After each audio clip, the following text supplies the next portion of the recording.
जय हिंद दोस्तों। स्वागत करते हैं आपको स्टडी विथ निरंजन क्लासेस में। तो हमने मरणोत्तर काल लेसन 6 कंप्लीट कर चुके हैं। तो आज हम संगम काल यानी लेसन 7 का ऑब्जेक्टिव करवाएंगे। तो शुरू से लास्ट तक बने रहें इस वीडियो में। चलिए सवाल पहला की ओर चलते हैं। सवाल एक क्या कह रहा है, निम्नलिखित राजवंशों में किसको उल्लेख संगम साहित्य में नहीं हुआ है? बताइए किस निम्नलिखित राजवंशों में किसका उल्लेख संगम साहित्य में नहीं हुआ है? किसका नहीं हुआ है? तो कदम। ए इज राइट आंसर। जो भी ऑप्शन है हमारे उनकी राइट जवाब हो जाए कदम। चलिए अगला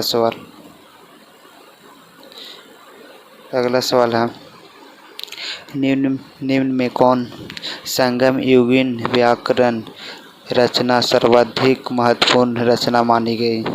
और क्या हो जाएगा इसका सही जवाब बताइए। निम्न में कौन संगम युगीन व्याकरण रचना सर्वाधिक महत्वपूर्ण मानी गई? बताइए क्या हो जाएगा इसका राइट जवाब। इसका राइट जवाब हो जाएगा Tolkappiyam. B is right answer, Tolkappiyam. चलिए अगला सवाल है, लाल चेर के नाम से प्रसिद्ध वह चेर शासक कौन था जिसने कन्नगी के मंदिर का निर्माण कराया था? बताइए। क्वेश्चन है, लाल चेर के नाम से प्रसिद्ध वह चेर शासक कौन था जिसने कन्नगी के मंदिर का निर्माण कराया? कन्नगी के मंदिर का निर्माण करवाया। बताइए कौन है? क्या हो जाएगा इसका सही जवाब।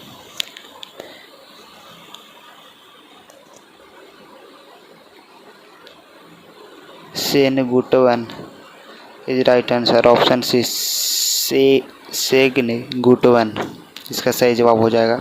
चलिए अगला सवाल है, तमिल का गौरव ग्रंथ जीवक चिंतामणि किससे संबंधित है? बताइए। तमिल का गौरव ग्रंथ जीवक चिंतामणि किससे संबंधित है? बताइए इसका सही जवाब क्या हो जाएगा 4 का। तमिल के गौरव ग्रंथ जीवन चिंतामणि संबंधित है जो जैन धर्म से संबंधित है। क्या हो जाएगा? जैन धर्म से। Option D is right answer, Jain धर्म।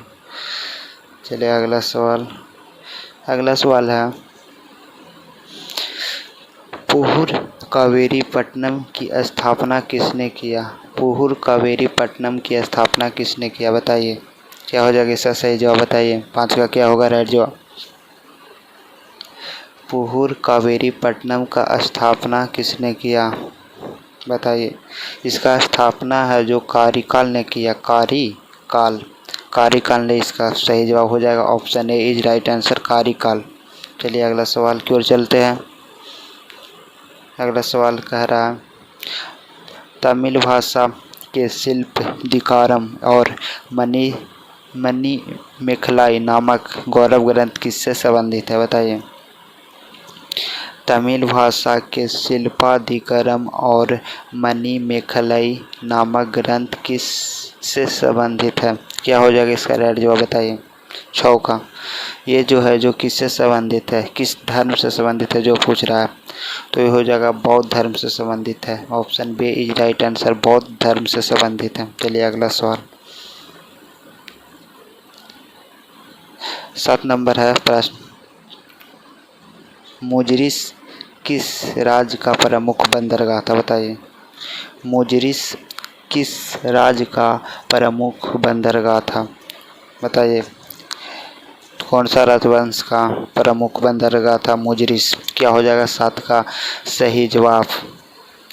ये जो बंदरगाह था चेर वंश का था, चेर वंश का। 7 का सी इज राइट आंसर, चेर का हो जाएगा। चलिए अगला सवाल 8 नंबर प्रश्न कह रहा, संगम युग में उरयूर किसके लिए विख्यात है, बताइए किसके लिए विख्यात है। संगम युग में उरयूर है जो किसके लिए विख्यात है। तो यह जो विख्यात है जो कपास के व्यापार का महत्वपूर्ण केंद्र था। यह जो था जो चलिए अगला सवाल 9 नंबर है। प्राचीनतम तमिल देवता मुरुगन किस वैदिक देवता के सदृश हैं, बताइए। प्राचीनतम तमिल देवता मुरुगन है जो किस वैदिक देवता के सदृश हैं, बताइए। 9 का क्या हो जाएगा। यह हो जाए तो इसका सही जवाब हो जाएगा Skanda Kartikeya. Option A is right answer, Skanda Kartikeya. चलिए अगला सवाल 9 नंबर सवाल कह रहा है कि धार्मिक कविताओं का संकलन कुरल किस भाषा में है। सवाल है धार्मिक कविताओं का संकलन कुरल किस भाषा में है। जो कुरल है जो किस भाषा में है, बताइए क्या हो जाएगा 10 का आंसर। कुरल है जो किस भाषा में है, बताइए। कुरल हो जाएगा जो तमिल भाषा में है, तमिल भाषा। Option B is right answer, Tamil भाषा में। चलिए अगला सवाल कह रहा है संगमकालीन साहित्य में कौन को एवं मात्रण किसके लिए प्रयुक्त होते हैं, बताइए।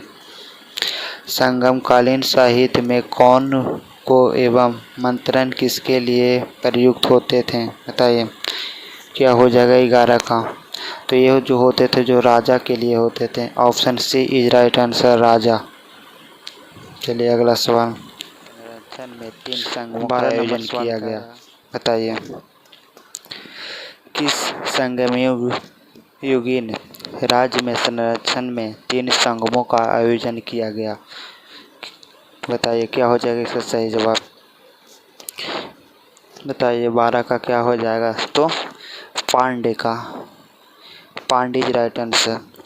किस संगमयुग राज्य में संरक्षण में 3 संगमों का आयोजन किया गया, तो पांड का इज राइट आंसर, पांड। चलिए अगला सवाल देखते हैं 13 नंबर सवाल है किसने उल्लेख किया है कि नंदों ने अपना कोष गंगा की धारा में छिपा रखा था।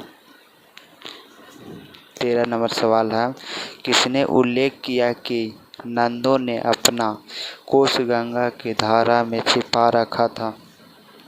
क्या हो जाएगा इसका सही जवाब, बताइए आप लोग। 13 का क्या हो जाएगा। तो ये हो जाएगा मामूल नार हो जाएगा इसका सही जवाब। Option A is right answer, मामूल नार।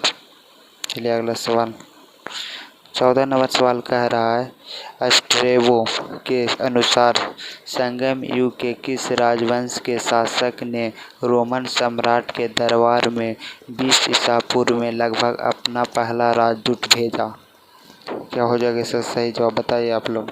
14 का प्रश्न कह रहा है 14 नंबर स्ट्रेबो के अनुसार संगम युग के किस वंश के शासक ने रोमन सम्राट के दरबार में 20 ईसा पूर्व के लगभग अपना राजदूत भेजा।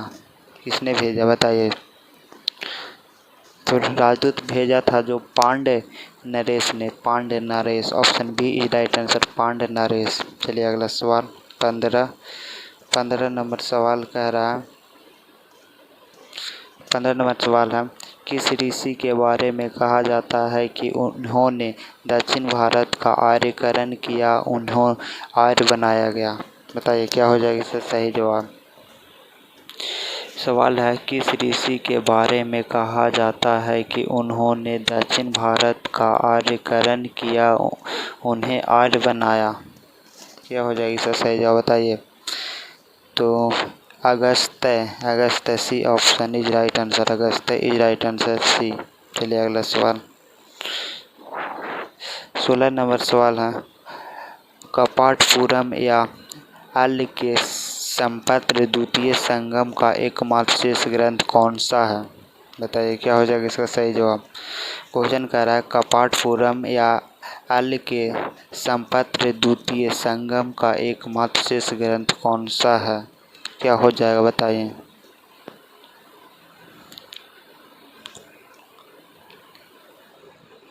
तोकलाकाम्पियम option C is right answer. Tolkappiyam option D is right answer. चलिए अगला सवाल 17 देखते हैं। 17 नंबर सवाल कह रहा है किस तमिल काव्य की ओडिसी कहा जाता है? बताइए। सवाल है 17 नंबर, किस तमिल काव्य को ओडिसी कहा जाता है? तो किसे ओडिसी कहा जाता है? मणिमेकलाई को ओडिसी कहा जाता है। Option A is right answer, Manimekalai. चलिए अगला सवाल 18 नंबर सवाल है गाय या अन्य वस्तुओं के लिए लड़ते लड़ते मरने वाले वीरों के सम्मान में खड़े किए जाने वाले वीर प्रस्तर को क्या कहा जाता है? क्या हो जाएगा इसका सही जवाब बताइए। सवाल है गाय या अन्य वस्तुओं के लिए लड़ते लड़ते मरने वाले वीरों को सम्मान खड़े किए जाने वाले वीर प्रस्तर को क्या कहा जाता है? क्या हो जाएगा? इसे वीरकल कहा जाता है। वीरकल या नाडुकुल या वीरकल।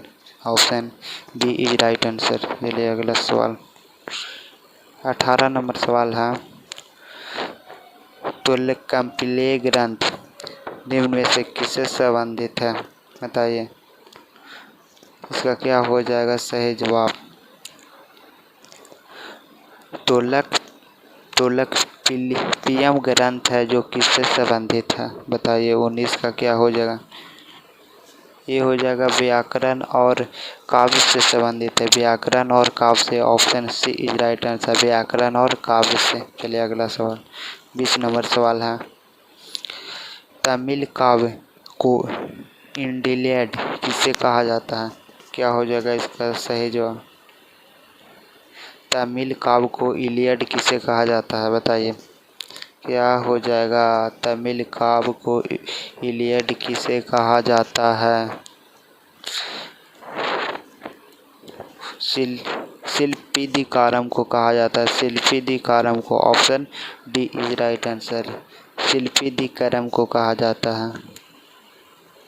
चलिए अगला 21 नंबर है तिरुवुल्लुर की रचना कुरल या मुप्पाल को क्या कहा जाता है? तिरुवुल्लुर की रचना कुरल या मुप्पाल को क्या कहा जाता है? क्या हो जाएगा 21 का राइट आंसर बताइए आप लोग।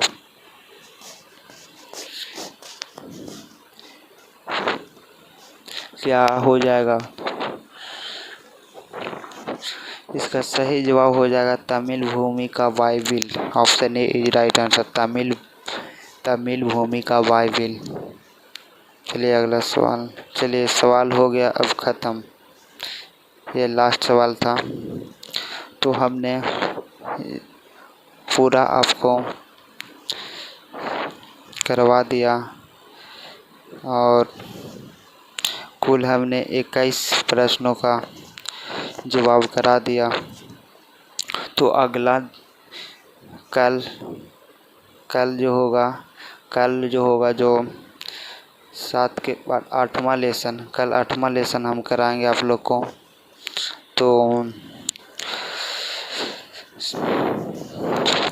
तो थैंक यू। आज के लिए बस इतना ही, मिलते हैं नेक्स्ट वीडियो में कल। आज के लिए बस इतना ही।